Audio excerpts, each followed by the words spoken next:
melanjutkan pembacaan Al-Adabul Mufrad. Berkata Imam Al-Bukhari rahimahullah, haddatsana Qabisatu qala haddatsana Sufyan an Amr ibn Murrah an Abdullah ibn al-Harith an Tulayq ibn Qais an Abdullah ibn Abbas qala kana an-nabiy sallallahu alaihi wasallam yaqul Allahumma a'inni wa la tu'in alai wansurni wa la tansur alai wa yassiril hudali.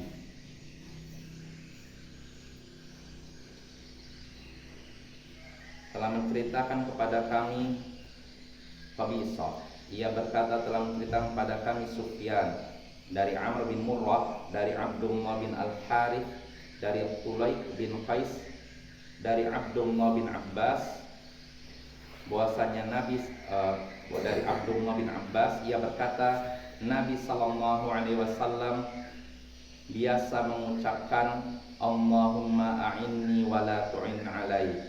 Ya Allah, tolonglah aku dan jangan tolong orang yang menghadapiku. Wansurni wa la tansur alai, dan berilah aku pertolongan dan jangan beri pertolongan kepada orang yang menghadapiku. Wa yassiril hudali, dan permudahlah petunjuk bagiku. Nah, ini hadisnya ayol ikhwah dari Abdullah bin Abbas. Di sini Abdullah bin Abbas mengabarkan bahwasanya Nabi sallallahu alaihi wasallam ketika hidup beliau sering mengucapkan doa Allahumma a'inni wa la tu'in alai wansurni wa la tansur alai wa yassiril hudali. Ya Allah, tolonglah aku dan jangan tolong orang yang menghadapiku. Maksudnya yang orang yang menghadapi beliau musuh beliau. Artinya kalau mau diterjemahkan, ya Allah tolonglah aku dan jangan tolong musuhku. Wansurni wa la tansur alai, berilah aku pertolongan dan jangan beri pertolongan kepada orang yang menghadapiku. Maksudnya sama juga, berilah aku pertolongan dan jangan beri pertolongan kepada musuhku, dan permudahlah petunjuk bagiku. Jadi di sini Nabi memohon tiga, ya. Pertama pertolongan, kedua kemenangan. Oh ya, terjemahkan enaknya wansurni wa la tansur alai, dan menangkanlah aku dan jangan engkau berikan kemenangan kepada orang yang menghadapiku. Nah, jadi terjemahnya gitu ya.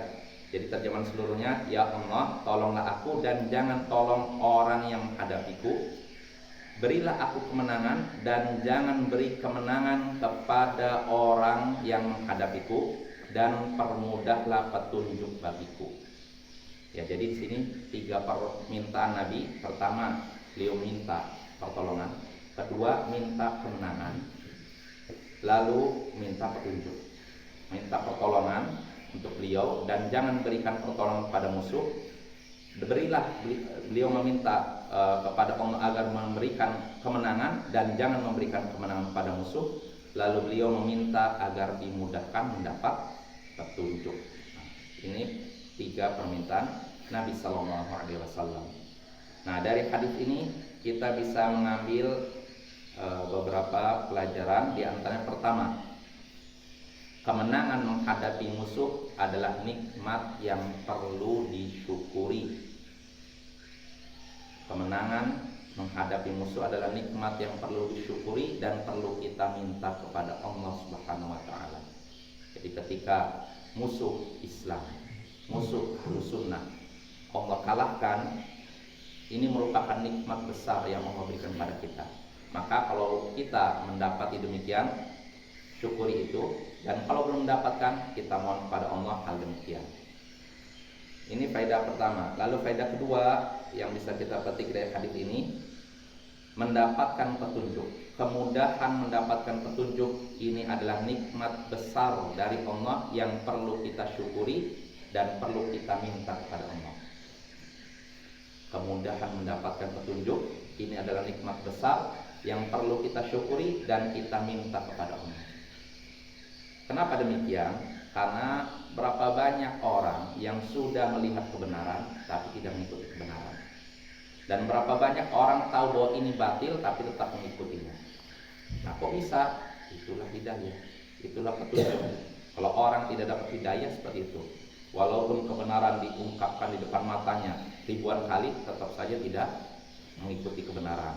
Maka kalau kita ingin mendapatkan petunjuk, mudah mengikuti kebenaran, mudah menjauhi kebatilan, hendaknya kita memohon kepada Allah agar dimudahkan mendapatkan hidayah dan petunjuk. Itu faedah kedua. Lalu pelajaran ketiga, faedah ketiga yang bisa kita petik dari hadis ini. Hadis ini menunjukkan bahwasanya seorang hamba selalu membutuhkan pertolongan Allah.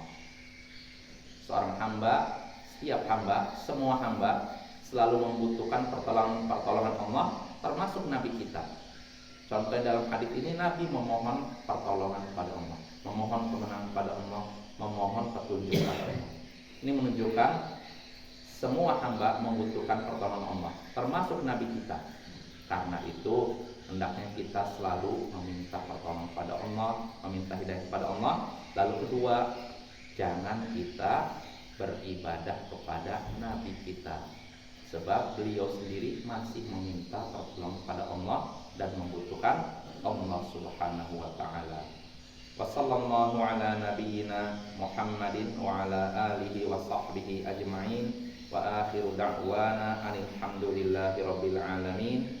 Assalamualaikum warahmatullahi wabarakatuh. Waalaikumsalam warahmatullahi wabarakatuh.